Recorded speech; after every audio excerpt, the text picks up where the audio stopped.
Welcome, everyone, to the Leading Together podcast, Insights for Delaware's Tomorrow.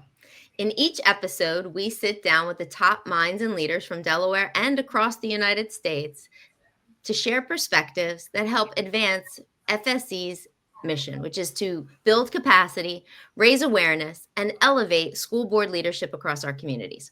I'm your host, Julia Keleher, and I'm the Executive Director of First Aid Educate. Thank you for joining us. Today, I have one of my most favorite guests, who is a dear friend who I've known for a very long time, Mike Petrilli. He is one of the most thoughtful and influential voices in American education policy. I have tremendous respect for him.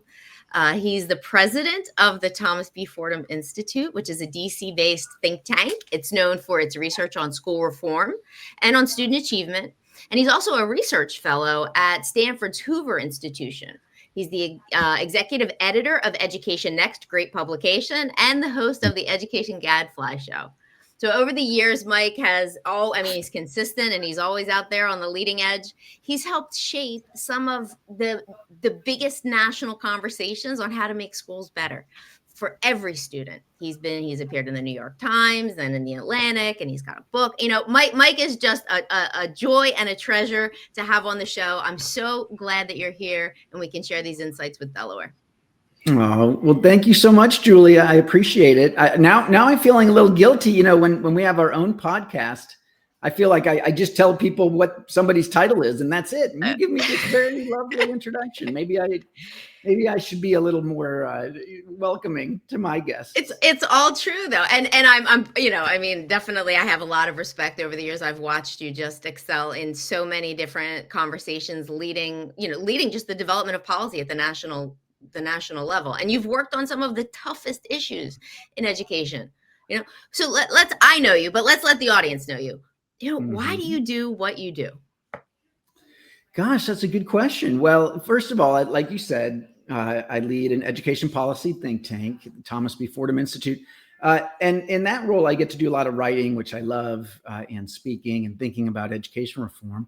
But we also do on-the-ground work in the great state of Ohio. So as we think about Delaware on your show, we are no strangers to the challenges of trying to make things happen in a given place, both in terms of policy change, but then, of course, making it happen on the ground in the classroom. And we are a charter school authorizer in Ohio, which is something that nonprofits can do there. So again, we work directly with some schools, all high poverty, and we see the challenges of trying to make this happen. The challenges after the pandemic, we are still digging out, still challenged to get kids just to show up to school with the chronic absenteeism. So I've come to understand just how hard this work is. And for me, look, going way, way back to when I got interested in education reform 25 years ago, it was because, as a young guy, it still seemed clear to me that, wow, if we want to help all Americans live the American dream, if we want to have more opportunity for kids growing up in poverty, we've got to make sure that everybody gets to go to a great school. And while schools can't do it all, far from it, the question is always, are schools doing all they can? And is there something, especially about the system, that we can change to help make it so that educators can do their best work every day instead of deal with all the dysfunctions and frustrations that so many have to deal with this system that we inherited, that's grown up over the last 100+ years and is creaky and has some problems. And, what can we do as reformers to dig in and fix it best we can? Yeah. Again, knowing that it's really about making sure that people in the schools, in the classrooms can do their best work. Mm-hmm. I mean, I think there are a lot of great things in what you said. What I want to point out too that resonate most with me. One, this idea that, we're reformers, we want to see it better, but you always approach this from like a strengths perspective. Okay, there's a lot of things that aren't great, but what are we going to do to fix it? How can we make it just a little bit better, right? And there's this incremental progress. So these big challenges, helping ensure that a public education system is a pathway to prosperity, that's a big, ambitious goal. And what I like about how you're just trying to get there incrementally, right? Every small improvement towards that, whether it's policy change and also your experience on the ground, seeing it. It's another great aspect of your work. So there must have been some successes, right? There are things that keep you motivated, things that. Well, absolutely. No. And, I'm glad you mentioned that, Julia, because there is this perception right now that everything is terrible, and things are tough, which we'll get to, but also that things have always been terrible. And that part isn't true. Just in our own careers, right? From the late 90s until about the mid 2000s, American students made enormous amount of progress. That's the case for test scores, certainly, but it was also the case for high school graduation rates, college going rates, and even college completion rates. And this is especially for kids growing up in poverty, for Black students, for Hispanic students. The test scores, especially, 2 to 3 grade levels of progress over the course of a couple of decades, which is remarkable, especially for the lowest performing kids. And they were the focus of a lot of our reforms. No Child Left Behind, for all of its flaws, was very narrowly focused on the lowest performing kids, not leaving those kids behind. And they made a lot of progress over a decade or two. So it's important to remember that because it is a tough spot we find ourselves in right now after the pandemic, after some declines in student achievement that happened even before the pandemic. And again, it's not just test scores. We see this in all kinds of indicators of how our young people are doing.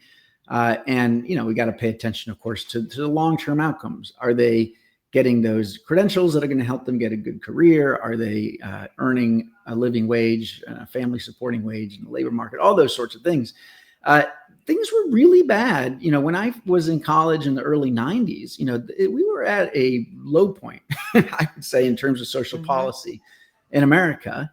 And then things got better. And so we've just got to remember that it's as big as our problems are, we just got to start moving that boulder back up the mountain again, and we can make progress, as you said, incrementally. Yes. The other thing I like about your perspective is, there's a space to work together. So, issues like choice or charter schools, accountability, standards, there's people on all sides of these issues, right? But really, and I'd love for you to share your perspective with the audience about how these things they all fit together. But also, I remember something you wrote about kind of looking for the bipartisan solution. Where's the center line? We don't have to be, so polarized. There are things that we all agree on. We want the kids to get a great education, and working together, we'll probably get a little bit further. Yeah, no, that's right. And when we were making a lot of progress, there was a bipartisan push, at the presidential level. We had way back when President George H.W. Bush, who said he wanted to be the education president. And he put forward some bold ideas. They didn't get across the finish line. They kind of passed the baton to a Democrat, Bill Clinton, who did get some of those big ideas across the finish line with Goals 2000. Then we go to George W. Bush and No Child Left Behind, and then Barack Obama with the Race to the Top. Again, Republican, Democrat, tons of work at the state level with governors from both parties, really making this issue a priority. And there were differences. The Democrats would generally be in favor of reform plus a lot more money. The Republicans, supported things like standards-based reform, but also school choice. So there's always been differences, but there was a lot of agreement in the middle. And as we know, our politics have really shifted. It's been tougher and tougher. When we started this, we didn't even talk about red states and blue states because a lot of states were purple. They would switch. You'd have a governor, you used to have a Democratic governor in Texas, and you'd have, a Democrat winning a Senate seat in South Dakota. And, it was not a given that statewide offices would be won by a given party. That is something that's relatively new. The polarization we've seen, the collapse of the middle in a lot of cases. And that's been hard, because education reform, it's not a great issue for populism, which is a lot about sort of, anger and let's, stick it to the man. It's an incremental, somewhat technocratic, long-term effort to try to get the details right. It tends to be politicians, center left, center right, who care about governance, not necessarily caring about becoming a social media star, who are the ones who put the shoulder to the wheel and work on this. And so we miss those politics. And I've just got to hope that the populist angry moment that we are in will eventually fade, so that we get more of those old school politicians that want to come into office and get stuff done. Yeah, I think it's so important, and that's it's a great place to put the focus on what we can do together. You mentioned something that taken so long to get here, right? Like it's not something that happens overnight. Well, Delaware, just to switch to a different topic that I know you also have thoughts on. The funding formula in Delaware has taken something like 40 years to get to fix, right? And they're now ready to do it. And so we've got all these problems, just to carry the thread through from the last part of the conversation. There's all these things that we can fix, so much opportunity. Is the answer just put more money? Is if we put more money into the system, is that what's going to fix it? I think it's part of the answer. Okay. And this is something that I have changed my mind on over the years. I mean, look, I come at things generally as a center right guy, kind of Burkean conservative. And I used to be, like a lot of people on the right, pretty skeptical of the school spending research. There's better research lately by people like Carabo Jackson that has been able to demonstrate that if states increase funding, and especially drive it to the neediest schools, the neediest kids, and if that money is spent well, a lot of ifs in that statement, you can see a positive impact. And so I do think in some cases we need more money. Now it all depends. I mean, at this point, New York City's public schools are literally spending something like $40,000 a year. Do they need more money? It's hard to make that case, right? But there's other places where the numbers are much lower, and especially we still have inequities, where the places that low-income kids go to school are still spending a lot less than other places. And it especially shows up with teacher salaries. If you've got a school district and you're paying all the teachers the same, it's hard to then recruit great teachers to the needier side of town, because those jobs that tend to be harder and people burn out. So yeah, more money is part of it, but it comes with a lot of caveats, and there's a lot of other reforms that need to come along with it if we're going to be confident that that's going to really result in better things for kids. Yeah. It's a huge moment in Delaware right now, because the fact that they are this close of really changing a formula that is, it's way antiquated. I did a show the other day, and they were like, the last time that they came up with this formula was like in the Eisenhower era or something like that, where they're doing and I think we're like one of the last, states to do this, right? To really, and there's a patchwork of solutions that they've tried to put in place. And you know how that happens over time. It's like this, you put a Band-Aid here and a Band-Aid here, and then next thing you know, none of the system is working, because we do have an equity and a distribution of funds issue. But interestingly, to the point about if you put more money in, do teacher salaries go up, right? That was something that is, critically important, I think, to those who are leading this work, is they're saying they're preserving a piece of the unit funding formula because they want to maintain at least the minimum, because when you start to shift the distribution of what's coming from the state and what's coming from the local, all of a sudden teacher salaries kind of they become in jeopardy, because they can't maintain the same level of funding. But to your point, if you can't get a strong teacher in the most needy school, we're not going to drive outcomes. No. And look, I do think this is one of the great failures of many of the school finance reforms, or at least the great disappointments, is that we have not seen the extra money, some of which is getting driven to those higher need schools, result in higher teacher salaries. There was a great debate that we had on this new Substack newsletter, I'll put in a plug for it, called Schooled, that I've been writing, where I'm trying to get debate going, again, across center, left, right, education policy.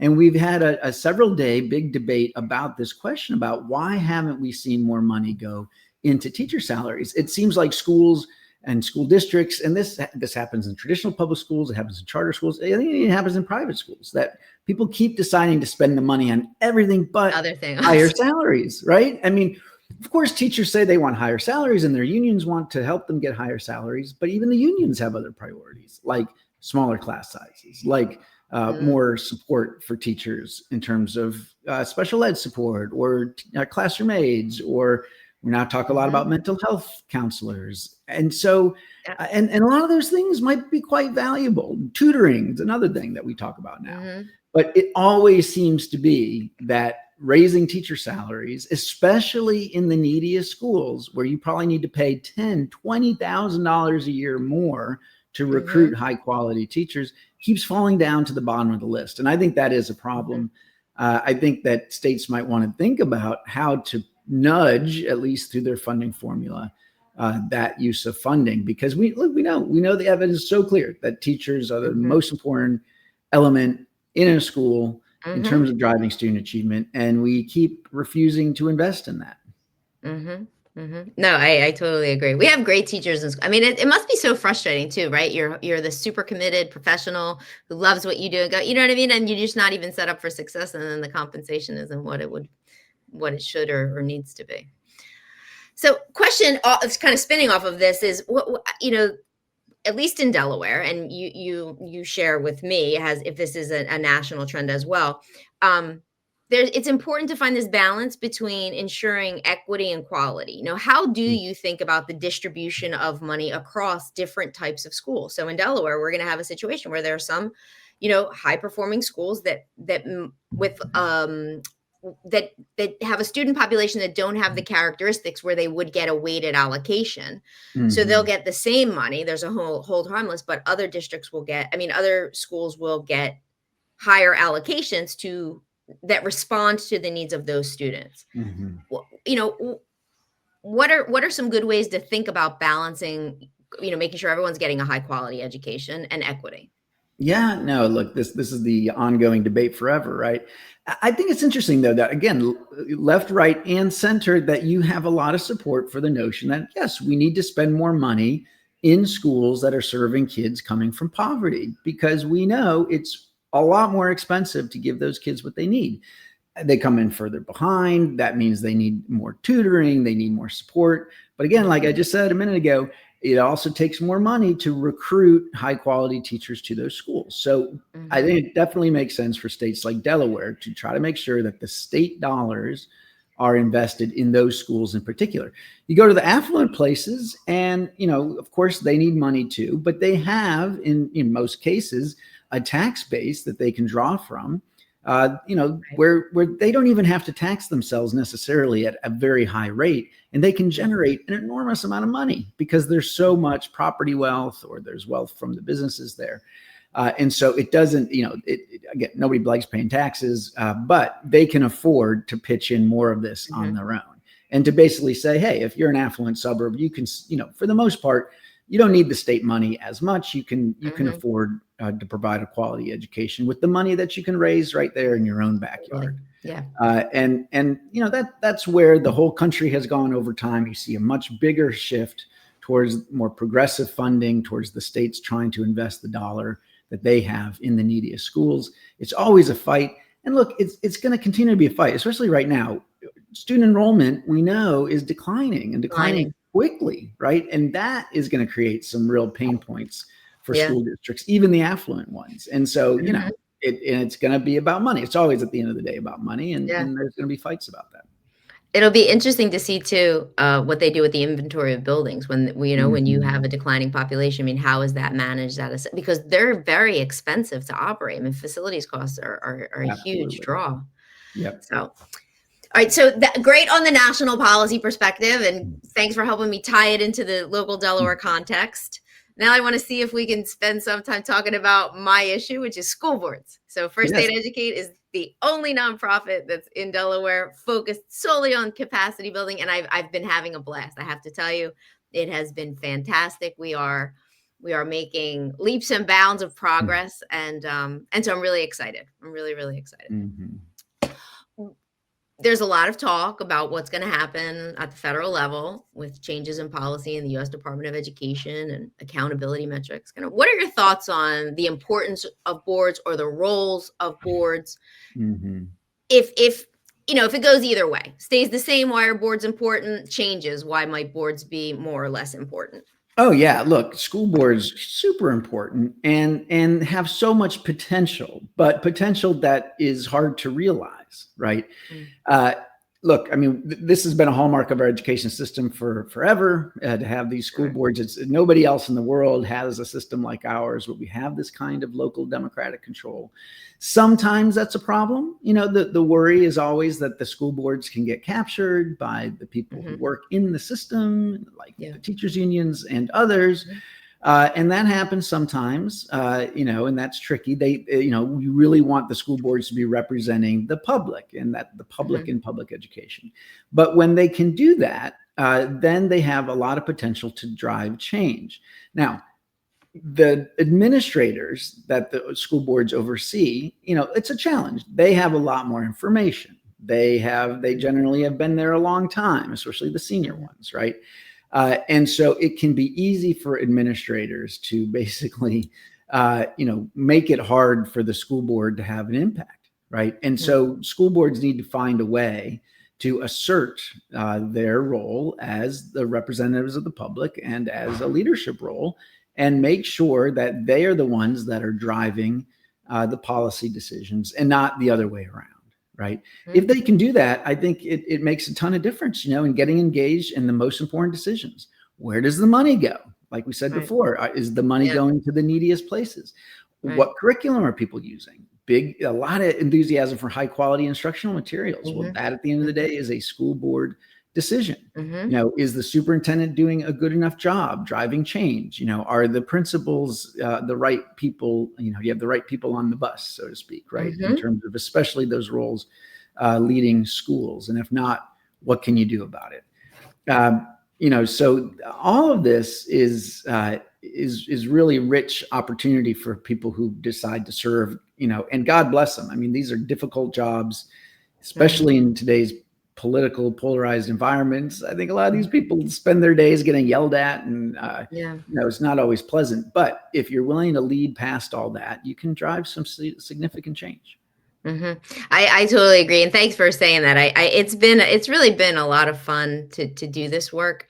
And when I have to be honest, I didn't realize the importance of a school board, earlier on in my career. I think now I understood conceptually the role and function, but now when we look at the process, like the election process, how it happens, I mean, it's the representation of the public interest in education in this locally elected person who's, reaffirming the democratic process that we all believe in.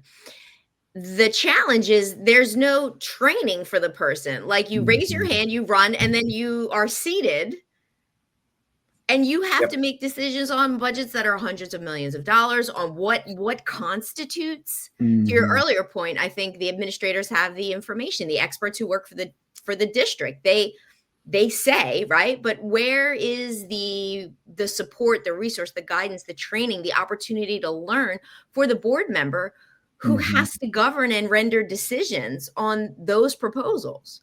Yep. No, and that's why I think it's so great what you're doing, Julia, there in Delaware. It's so needed because, if you don't get that kind of training, and if you don't build that kind of capacity, I mean, there's just no way that school boards, you're going to be completely outmatched by administrations. Now, look, I don't mean to be so cynical. There's going to be some school districts where the superintendent is very collaborative and very transparent, sharing information, wants the school board to be in there helping him or her make important decisions. But let's be honest, that is not always the case. And you can understand from a superintendent's perspective, they've probably been burned at times from having school board members get involved in some of the minutia that they shouldn't be getting involved in. But again, how do we make sure that people elected to these roles learn from other school board members who have come before them and say, hey, here's what your job is.